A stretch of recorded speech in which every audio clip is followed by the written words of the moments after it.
جی محمد امین صاحب السلام علیکم۔ وعلیکم السلام سر، کیسے ہیں آپ؟ ٹھیک ہیں؟ اللہ تعالیٰ کا بڑا احسان ہے، تھینک یو سر، اللہ آپ کو جزائے خیر دے۔ جی سر، بہت خوشی ہو رہی ہے آپ کو دیکھ کے، آپ سے بات کر رہے کیونکہ میں کافی ماہ سے آپ کو سن رہا ہوں، آپ کو فالو کر تھینک رہا یو ہوں سر، اور آپ کی باتیں جو ہے وہ بہت دل کو لگتی ہیں، لاجیکلی بھی۔ ایک تو تھینک یو ریفرنس تو سر، آپ دیتے ہی ہیں کتابوں سے۔ اللہ آپ کو بہت سلامتی دے۔ تو ویسے لائیو تو میں نے کلمہ نہیں پڑھا آپ کے ساتھ، لیکن ویسے ویڈیوز میں آپ کے ساتھ پڑھتا رہتا ہوں کلمہ۔ اللہ آپ کو بہت سلامتی دے، تھینک یو سر۔ اچھا سر، کچھ ایک سوال تھا میرے مائنڈ میں جی، کہ جیسے آپ بتاتے ہیں ویڈیوز میں کہ جیسے مولا علی علیہ السلام نے بھی تقیہ کیا پہلے ہوں، 3 خلفاء کے دور میں، اور ہوں، تمام ائمہ اہل بیت جو ہیں وہ بھی تقیہ کرتے رہے اپنے اپنے دور میں، مطلب جی، حکمرانوں کے خلاف یا مختلف چیزوں میں نا۔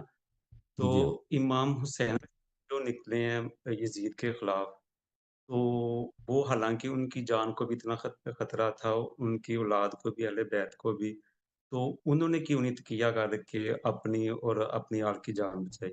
تو عرض یہ ہے کہ امام حسین علیہ السلام کا سیرہ بالکل تقیہ تھا، وہ معاویہ کے زمانے میں رہتے تھے، انہوں نے کبھی نہ کوئی تقریر کی ہے، نہ کوئی کوشش کی ہے معاویہ کو تخت الٹنے کے لیے، اور معاویہ بھی ان کو برداشت کر رہا تھا، معاویہ بھی ان کو قتل کرنے یا ان کے خلاف کوئی لشکر بھیجنے کی کوشش نہیں کر رہا تھا، ٹھیک ہے نا؟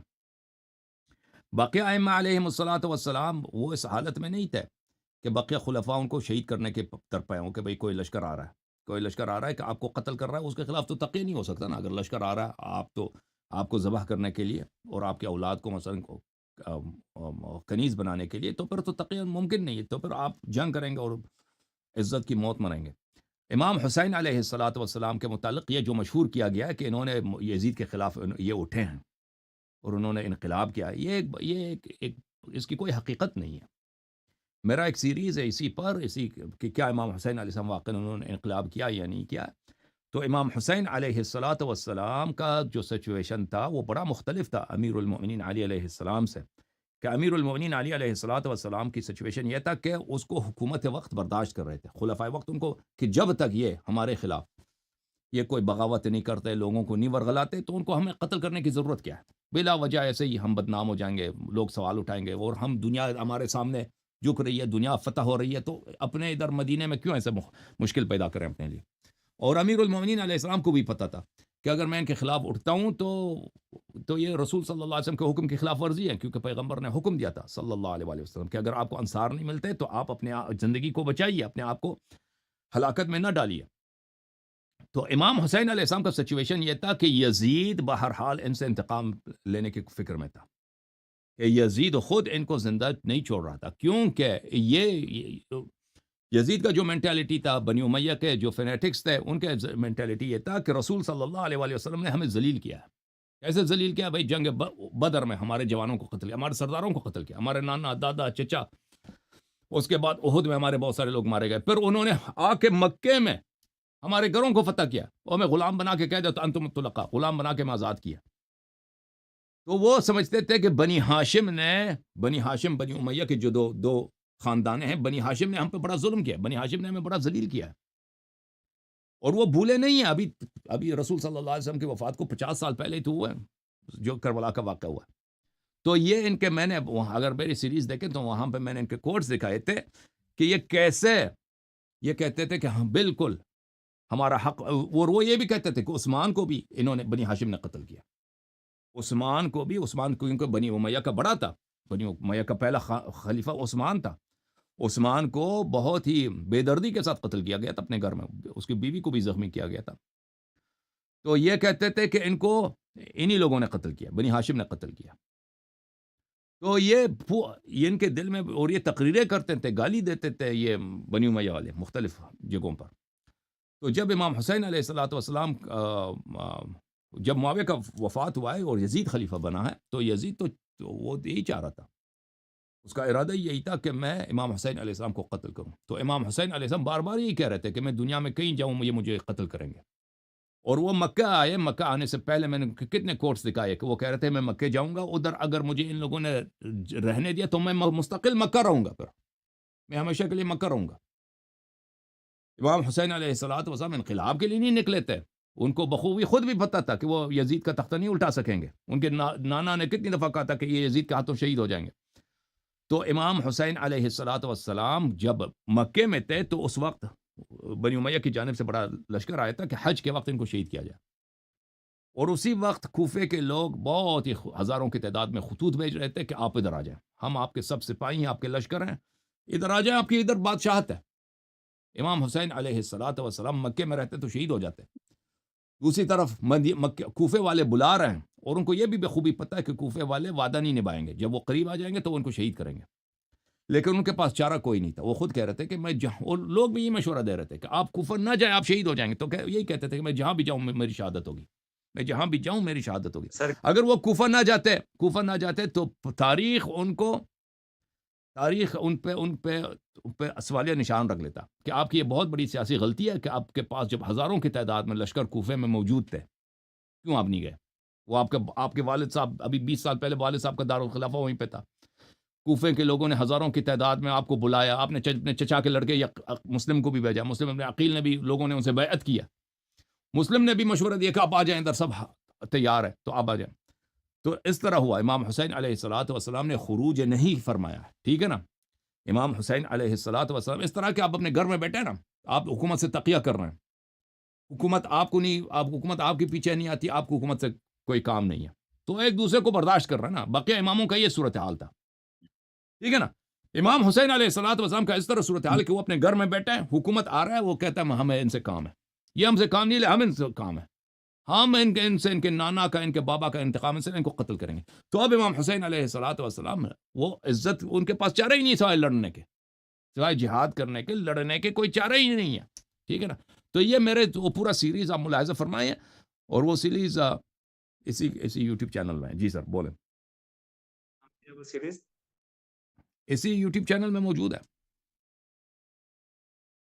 ہمارے یوٹیوب چینل فیس بک پہ وغیرہ میں موجود ہے. جی ہاں. اچھا, وہ جو یہ سنیوں نے مشہور کیا ہوا کہ وہ کوفے والے شیعہ تھے اور انہوں نے دغا کیا, اس میں کیا حقیقت ہے؟ وہ کون لوگ تھے کوفہ والے جو ان کو کوفے پہلے بلا والے رہے تھے پھر دیکھیں, ان کا کوفے ساتھ نہیں دے والے سکے؟ لغوی لحاظ سے شیعہ تھے, وہ شیعہ اثنا عشری نہیں تھے, اور وہ اس طرح شیعہ تھے کہ وہ ابو بکر عمر کو صحیح خلیفہ مانتے تھے.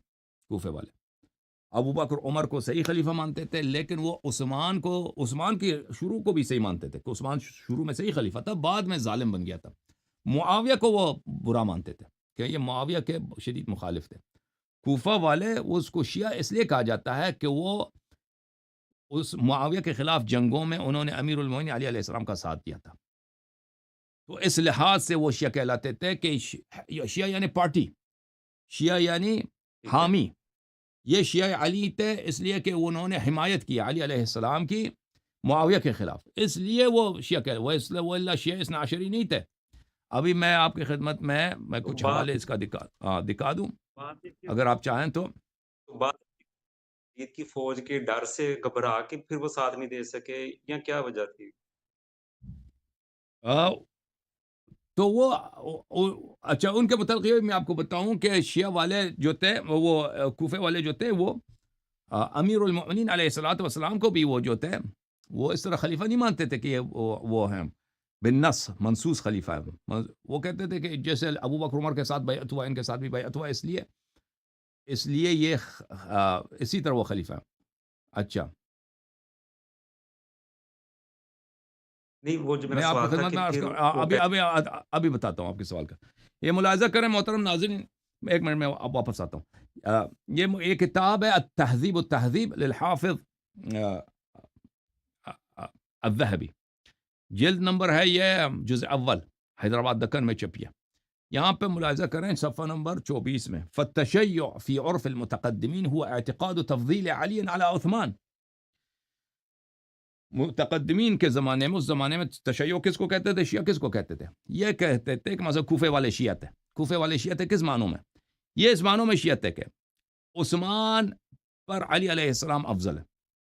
اعتقاد تفضیل علی علی عثمان, علی علیہ السلام عثمان پہ افضل ہے. وَأَنَّ عَلِيًا كَانَ مُصِيبًا فِي حُرُوبِهِ, اور علی علیہ السلام کے جو جنگیں تھے وہ صحیح تھے. معاویہ کے خلاف جنگ لڑ رہی ہے, عائشہ کے خلاف جنگ لڑے ہیں, یہ سب جنگوں میں وہ حق پر تھے. وَأَنَّ مُخَالِفَهُ مُخْطِئٌ, اور امیر المومنین علیہ السلام کے جو مخالف ہیں مثلا معاویہ ہیں یا عائشہ ہیں، یہ خطا پر ہیں، مع تقدیم الشیخین و تفضیلہما، حالانکہ عقیدہ یہی تھا ان کا کہ شیخین جو ہے وہ افضل ہیں، سب سے افضل شیخین ہیں، اس کے بعد علی علیہ السلام ہے، اس کے بعد عثمان ہے، پھر عثمان کے متعلق بھی وہ ان کا رائے اچھا نہیں ہوتا تھا ان لوگوں کا. اچھا، وربما اعتقد بعضهم ان علی افضل الخلق بعد رسول اللہ صلی اللہ علیہ وآلہ وسلم، اور ان میں سے بہت سارے تھے کہ وہ یہ بھی کہتے تھے کہ شیخین سے بھی افضل علی علیہ السلام ہے، لیکن شیخین کو بھی مانتے تھے وہ. ٹھیک ہے نا. اچھا، کچھ کہا آپ نے بھائی صاحب؟ کیا سوال کیا تھا آپ نے؟ اچھا، وہ میرا سوال یہ تھا کہ پہلے تو وہ بلاتے رہے امام حسین علیہ السلام کو، ان کو خط ہم بھی بھیجتے رہے، ہم پھر کیا کہ وہ نہیں کر سکے، وہ یزید کے تو پھول یہ سے ایک ڈر گئے بہت تھے اچھا یا کیا؟ سوال ہے. ٹھیک ہے نا. اس سوال کا جواب ایک دفعہ یہ بہت ہی تحقیق مانگتا ہے. میں نے اس پہ بہت طویل گفتگو کیا تھا ایک عربی زبان میں، کہ اس میں بہت سارے کوفہ کے لوگ جو تھے نا، کیونکہ وہاں پر 20 سال سے معاویہ کا حکومت تھا، تو وہاں پہ بہت سارے بنی امیہ بھی رہتے تھے. تو ان خط لکھنے والوں میں بنی امیہ کی ایک بہت بڑی تعداد ہے. بنی امیہ کی ایک بہت بڑی تعداد ہے ان خط لکھنے والوں میں. ٹھیک ہے نا. تو ہمیں جو اور ان خط لکھنے والے میں غیر بنی امیہ بھی ہیں. تو بنی امیہ والے جو تھے وہ ان جو ایلیٹس جو تھے بنی امیہ تھے. تو بنی امیہ نے کیوں امام حسین علیہ السلام کو خط لکھا ہے کہ آپ کوفے آ جائیں، ہم آپ کی حمایت کریں گے، یہ کریں گے. ٹھیک ہے نا. اور پر جب وہ آئے ہیں تو بنی امیہ سب سے آگے بڑھے ہیں ان کو شہید کرنے میں.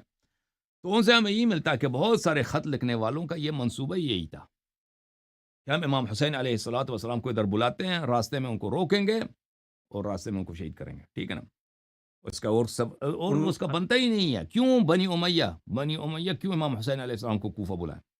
اس کے علاوہ جو باقی جو لوگ تھے ان کو زیاد ابن ابی جو تھا، جو کوفے کا گورنر تھا یزید کی جانب سے، وہ بڑا لائق آدمی تھا، بہت شیطان آدمی تھا. تو اس نے لوگوں کو بہت ڈرایا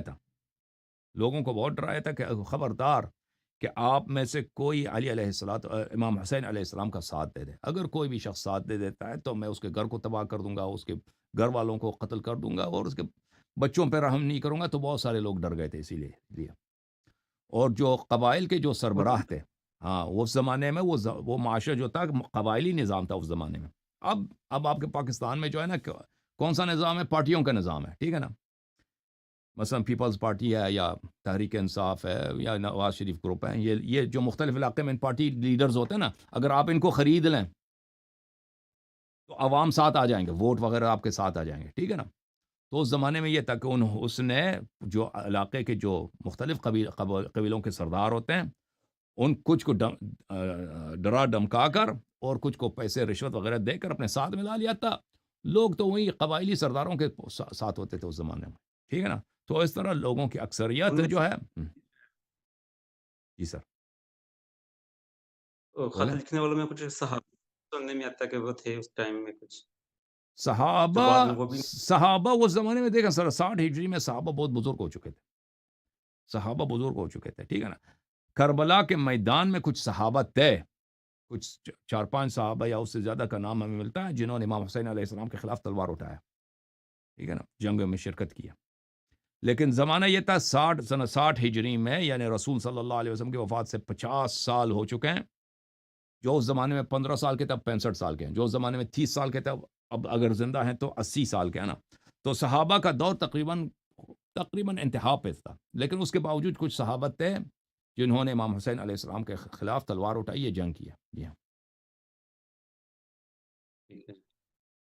اچھا، ایک اور سوال تھا کہ حضرت عمر کا جب آخری ٹائم آیا، جب انہوں نے وہ کمیٹی بنائی تھی 6 بندوں کی، تو ہماری سنی ایک کتاب میں ہے، وہ کتاب مجھے نہیں یاد، حوالہ بھی نہیں یاد، لیکن وہ میں نے حدیث پڑھی بھی ہے، سنی بھی ہے کہ انہوں نے ایک خطبہ دیا تھا کہ یہ جو طلقاء ہیں ان کا کوئی حصہ نہیں ہے، یہ ابن طلقاء جو ہیں یہ خلافت کے حقدار نہیں ہیں، اگر کوئی خلافت کا مطالبہ کرے تو ان کو قتل کر دو، اور یہ جو کمیٹی ہے ان میں سے کوئی بندہ سلیکٹ ہونا چاہیے. تو پھر معاویہ کیسے بن گیا خلیفہ؟ وہ بھی سنا ہے کہ حضرت عمر کے دور میں ہی بنا ہے خلیفہ. نہیں، عمر جو ہے طلقاء کے خلاف نہیں تھا. عمر کو حکومت ہی طلقاء نے دی ہے. عمر کی خلافت ہی نہیں بنتی تھی اگر ابو سفیان اس کو خلیفہ نے بنا تھا. ٹھیک ہے نا. طلقاء ان کا تو حلیف تھا، معاویہ طلقاء ان کے ساتھ تھا. بالکل. معاویہ کو عمر ہی نے تو حکومت دیا ہے. معاویہ جو ہے شام کا گورنر کس کے زمانے میں بنا؟ ابو بکر کے زمانے میں. پھر عمر نے کبھی اس کو عزل نہیں کیا ہے. ٹھیک ہے نا. جی ہاں، ٹھیک ہے۔ اوکے میرے بھائی. اچھا وہ حضرت عمر کے دور میں بنا ہے وہ معاویہ؟ بلکہ دیکھیں اس کا اصل ایک بڑا بھائی تھا معاویہ کا، اس کا نام یزید تھا، ابو سفیان کا بڑا بیٹا تھا. ابو بکر نے شام کے فتح سے پہلے وہ وعدہ کیا تھا کہ شام کی حکومت ہم ابو سفیان کے بیٹے کو دیں گے، اور یہ وعدہ اسی لیے کیا گیا تھا کیونکہ وہ ابو سفیان نے بڑی جدوجہد کی تھی اس کو حکومت دلانے میں. جیسے مثلا ابھی وہ ہوتا ہے نا، انتخابات ہوتے ہیں آپ کے پاکستان میں، جو کسی کو وزیر اعظم بننے میں مدد دے دیتا ہے، پر اس کو وہی وعدہ کیا جاتا ہے کہ ہم آپ کو مثلا بلوچستان کا یا پنجاب کا وزیر اعلیٰ بنائیں گے، یا سندھ کا وزیر اعلیٰ بنائیں گے، یا آپ کو وزارت داخلہ ایک بہت اچھا اس کو پورٹ فولیو دیا جاتا ہے. تو اس زمانے میں بھی یزید جو تھا معاویہ کا بڑا بھائی، اس کو شام جو اس زمانے کا سب سے بڑا صنعت کا، تجارت کا، ثقافت کا سب سے بڑا مرکز نہ مکہ تھا نہ مدینہ تھا بھائی، اس زمانے میں شام تھا، ثروت کا، تجارت سب وہاں تھا. تو شام ہم ان کو دیں گے. تو پھر وہ جو ہی شام فتح ہو گیا نا، ابو بکر بھی وفات پا گئے. تو پھر عمر نے اس کے وعدے پہ عمل کیا اور اس کو شام کی حکومت یزید کو دیا. پھر یزید مر گیا. یزید جو ہے نا، معاویہ کا بڑا بھائی جس کا نام یزید تھا، ابو سفیان کا بیٹا، وہاں شام میں ایک طاعون آیا، طاعون میں یہ مر گیا. تو پھر اس کے بعد انہوں نے معاویہ کو وہاں پہ حاکم بنایا. پھر معاویہ حاکم رہا آخر تک، سنہ 60 تک. اوکے، تھینک یو سر، اللہ آپ کو جزائے خیر دے. جھوم جاؤ، پرواز کرو، کیوں فخر سے سر اٹھا، کیونکہ اللہ تعالیٰ نے تمہیں انتخاب کیا. صراط حق پر صرف تم ہو، صراط ایمان پر صرف کیا، کیونکہ اللہ تعالیٰ نے تمہیں انتخاب کیا. صراط حق پر صرف تم ہو، صراط ایمان پر صرف